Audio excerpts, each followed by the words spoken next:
هغه په اعتکاف په دوران کې د روژې په میاشت کې په اخرنۍ عشره کې چې خلک پکې د جهنم د اور نه نجات غواړي. السلام علیکم ملګرو. د اردو ژبې نامتو شاعر د چا شعرونه د چا غزلې چې زمونږ د نهم لسم یولسم دولسم په نصاب کې هم شامل دي، اسد الله خان غالب هغه یو غوښتنه په خپل یو شعر کې کړې وه چې په جومات کې مې کېنوئ چېرته شراب وڅکم کنه وی ساقی شراب پینے دے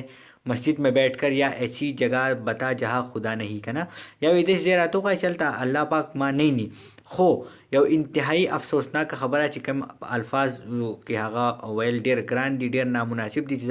هغه تاسو سره شیر کوم. چې په گجرات کې په یو جماعت کې یو 15 کلن الک اعتکاف تناسو او د هغه سره چې کوم دویم کس ناسو د هغه بې ضمیره انسان نوم تمریز چې هغه د هغه سره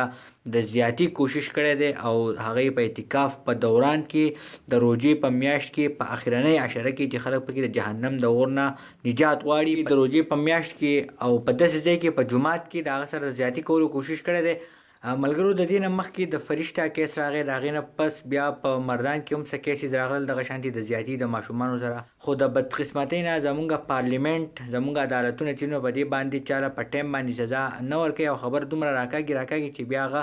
وحشي درنده چې نو هغه واپس ازاد شي او د هغه په اړه کې بیا بس د سره اړو یېرې نه بس هم هغه ته پته چې بس سره ته نه وایي هغه بیا نور هم دغه اکټیویټیز کې انوالو شي. په ذاتي توګه باندې د عدالت نه د زمونږ د پارلیمنت نه دغه مطالبه ده چې دې قسمه خلکو له دې یو کس دوه ورځې پکې بر سریعام سزا ورکړی شي، سریعام پانچه کوله ورکوي، که سریعام هغه بله سزا ورکوي خو چې سریعام سزا وله ورکړی شي. که سزا نه ورکړی کېږي نو یو ځای هم زمونږ محفوظ نه دی، ایون چې زمونږ جومات او زمونږ اعتکاف. که درمنو که تاسو غواړئ چې دې سړي ته د سزا میلاو کړی شي نو زما دا ویډیو میسج چې نو څومره هم